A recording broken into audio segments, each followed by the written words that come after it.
사랑하는 은혜와 진리 장로교회 교우 여러분, 어젯밤도 평안하셨습니까? 오늘도 우리가 회개하기를 기다리시며 우리의 모든 것을 참으시는 하나님의 마음을 깨닫고 오직 우리 주 예수 그리스도의 은혜와 그를 아는 지식에서 자라가는 저와 여러분이 되시기를 주님의 이름으로 축원합니다. 오늘 새벽에 만나 본문은 에베소서 1장 15절로 23절입니다. 에베소서 1장 15절로 23절을 제가 읽어드리겠습니다.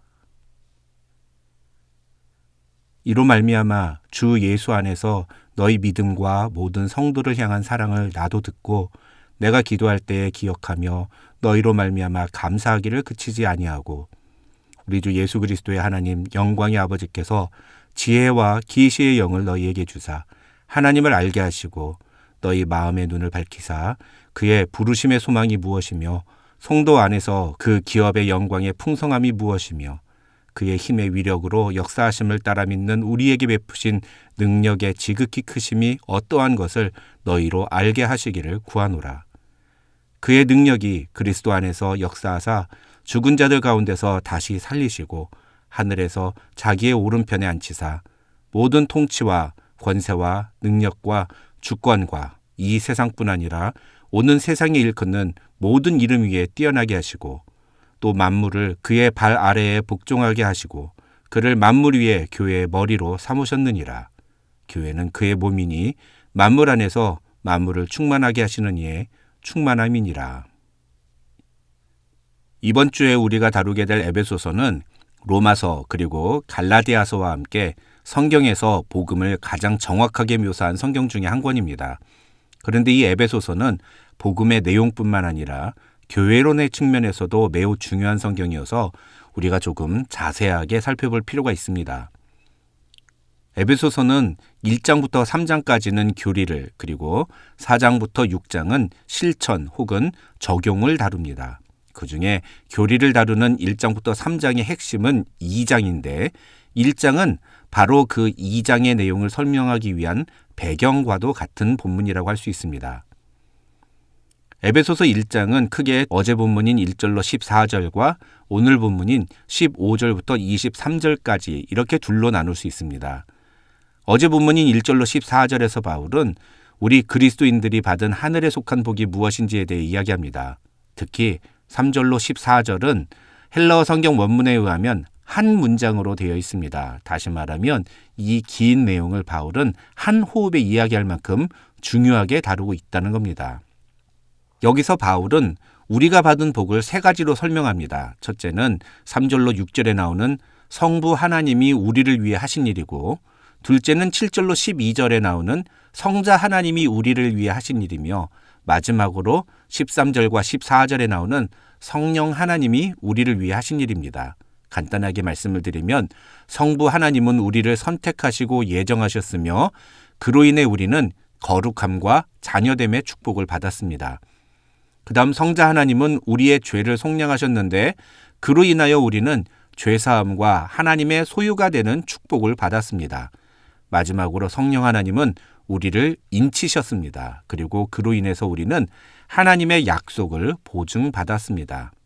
그렇게 하늘에 속한 신령한 복에 대해 소개한 바울은 이어서 에베소 교회 교인들을 향한 자신의 기도 제목들을 언급합니다. 그 내용이 바로 오늘 본문인 15절로 23절의 내용인데 여기서 바울은 에베소 교회 교인들이 두 가지를 알게 해달라고 기도합니다. 하나는 하나님을 알게 해달라는 것이고 다른 하나는 영적인 비밀을 알게 해달라는 것입니다. 먼저 17절에서 사도 바울은 우리 주 예수 그리스도의 하나님 영광의 아버지께서 지혜와 계시의 영을 너희에게 주사 하나님을 알게 하시고 라고 말합니다. 우리는 이미 성경에서 하나님을 아는 것이 어떤 의미인지에 대해 여러 차례 이야기했습니다. 그것은 단순한 지식을 의미하는 것이 아니라 하나님과의 관계가 올바르게 세워지는 것을 의미합니다. 그런데 바울은 이 하나님을 아는 것과 관련해서 4장에서 다시 한번 이야기를 꺼냅니다. 그리고 그것을 교회론과 연결시킵니다. 4장 13절을 보시면 바울은 우리가 다 하나님의 아들을 믿는 것과 아는 일에 하나가 되어 온전한 사람을 이루어 그리스도의 장성한 분량이 충만한 데까지 이르리니라고 말하는데, 이 말은 우리의 믿음과 행함이 하나가 되어서 예수님의 제자다운 모습을 갖추고 그렇게 그리스도를 온전히 닮아가는 성도들이 되어야 한다. 이것이 교회를 이루는 지체들의 모습이어야 한다. 이렇게 말합니다. 문제는 오늘날 많은 사람들이 하나님을 아는 일에 대해서 무관심하다는 것입니다. 왜 그러느냐? 자신들은 이미 하나님을 다 알고 있다고 생각하기 때문입니다.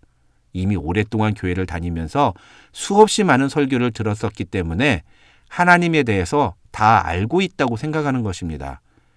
그런데 우리가 아는 하나님이 진짜 하나님의 모습에 비교할 때 몇 %나 똑같을까요? 다시 말해서 우리가 하나님에 대해서 지금 아는 정도만 알면 충분할까요? 초등학교 1학년 학생이 3 곱하기 8은 24라는 걸 맞추면 어른들은 막 칭찬해 줍니다. 그러나 고등학교 3학년이 그거 맞춘다고 해서 칭찬해 주는 사람 없습니다. 3살짜리 아이가 한글을 줄줄 읽으면 그 아이를 보고 천재라고 말합니다. 그러나 20살 넘은 성인이 한글을 줄줄 읽는다고 해서 천재라고 말하지 않습니다. 그런데 유독 교회에서는 그런 식의 태도를 보이는 경우가 많은 것 같습니다. 신앙생활을 오래 했다는 사람들이 겨우 복음의 기초에 대해서 이야기하는 것을 대단하게 여기는 경우가 많다는 말입니다. 구원의 확신은 한 달만 교회에서 제대로 성경 공부하면 끝낼 수 있는 신앙생활의 가장 기본적인 문제, 마치 수학으로 하면 덧셈이나 곱셈 같은 것입니다. 그런데 신앙생활 20년 한 사람이 구원의 확신이 무엇인지에 대해서 말할 수 있다고 자신만만해 하는 것을 생각해 보십시오. 우리가 히브리서 5장에서도 이야기한 것처럼 마땅히 선생이 되어서 다른 사람들에게 복음을 가르치는 사람이 되어야 할 사람들이 아직도 그런 하나님의 말씀의 초보의 수준을 아는 것에 만족해하고 있다면 그것이 얼마나 부끄럽고 안타까운 일입니까? 왜 이런 일이 일어날까요? 배우지 않기 때문입니다. 배우는 일에 관심이 없기 때문입니다. 그런데 왜 배우는 일에 관심이 없을까요? 아이러니하게도 아까 말씀드린 것처럼 하도 들은 게 많기 때문입니다. 여기저기서 들은 게 많으니까 들은 걸 내가 아는 걸로 착각하는 겁니다. 정확하게 배운 적이 없는데도 아는 줄로 착각하는 겁니다. 복음과 율법과의 관계에 하나님의 나라와 교회, 직분과 소명 같은 성경에 나오는 여러 개념들이 무슨 의미인지를 정확하게 모르면서도 자기는 하나님에 대해서 다 알고 있다고 착각하며 신앙생활하는 분들이 많습니다. 그런 분들에게 하나님을 아느냐고 물으면 대부분 다 안다고 대답합니다. 수학 100점 맞는 초등학교 1, 2학년 학생들은 자기가 수학을 잘한다고 생각합니다. 그러나 수학을 전공해서 박사과정에서 공부하는 학생들에게 물어보면 점점 수학이 어려워진다고 말하는 것을 볼 수 있습니다. 그 사람들이 진짜로 수학을 몰라서 그런 대답을 하는 걸까요? 아닙니다. 더 깊은 수준의 수학을 알고 싶다는 말을 그렇게 표현하는 것입니다.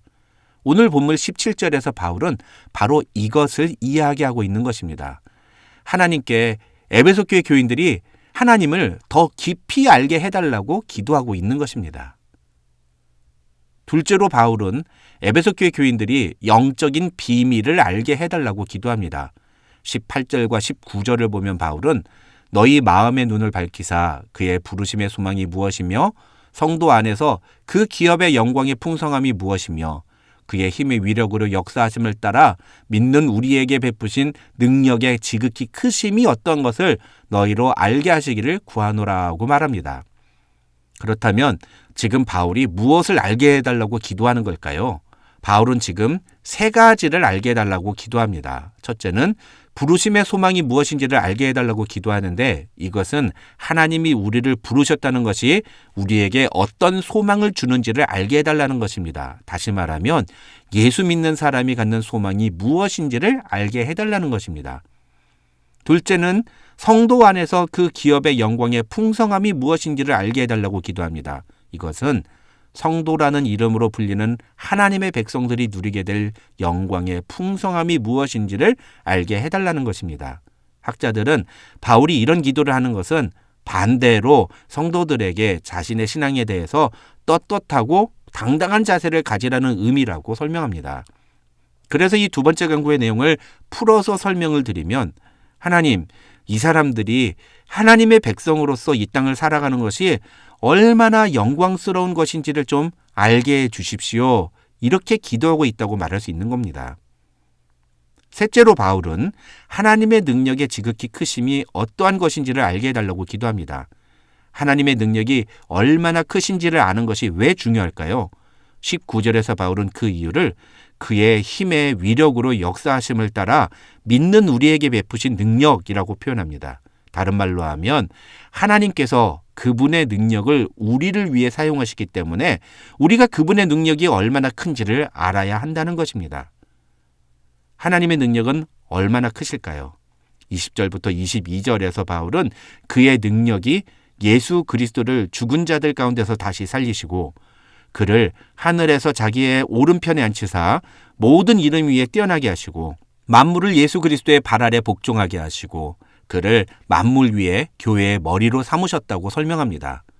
이것이 뭐가 그렇게 대단한 일이냐고 말씀하신다면 여러분은 아직도 하나님의 능력이 얼마나 크신지를 제대로 알지 못하는 것입니다. 그래서 바울도 에베소 교회 교인들이 이것을 좀 알게 해달라고 하나님께 기도하고 있는 것입니다. 그런데 이것을 알기 위해 우리에게 필요한 것이 하나가 있습니다. 18절을 보시면 너희 마음의 눈을 밝히사라는 말로 시작하는데 이 말은 이 세 가지를 알려면 우리의 마음의 눈이 열려야 한다는 것입니다. 중요한 건 바울은 이것을 능동형이 아니라 수동형으로 표현하고 있다는 것입니다. 다른 말로 하면 내가 마음의 눈을 밝히 여는 것이 아니라 누군가가 내 눈을 밝혀주어야만 한다는 것입니다. 그분이 누구일까요? 17절에서 바울은 그분을 우리 주 예수 그리스도의 하나님 영광의 아버지께서라고 표현했고 요한복음에서 예수님은 그것을 진리의 성령이라고 말씀하셨습니다. 또 한 가지 중요한 것은 이 밝히사라는 단어가 헬라어에서 현재 완료 시제로 되어 있다는 것입니다. 현재 완료 시제란 과거에서부터 지금까지 계속 그 일이 일어나고 있다는 뜻입니다. 다시 말하면 처음 성령 하나님께서 우리의 눈을 밝히신 때부터 지금까지도 계속해서 우리의 눈을 밝혀주셔야 한다는 것입니다. 처음에는 성령님의 도움을 받다가 어느 정도가 되면 자기가 알아서 성경의 의미를 깨달아가는 것이 아니라 처음부터 끝까지 계속해서 성령님의 도우심을 받음으로써 성경을 깨닫고 진리를 이해해야 한다는 것입니다. 오늘 말씀을 통해 하나님을 더 깊이 알아가고 하나님의 능력이 얼마나 크신지를 더 바로 알아가는 성도들이 되시기를 주님의 이름으로 축원합니다. 그럴 때 우리는 예수님을 우리의 소망으로 삼고 살아갈 수 있습니다. 하나님의 소유된 백성이라는 사실에 자부심을 느끼며 당당하게 살아갈 수 있습니다. 저와 여러분 모두가 그런 믿음의 성도들이 되시기를 주님의 이름으로 축원합니다.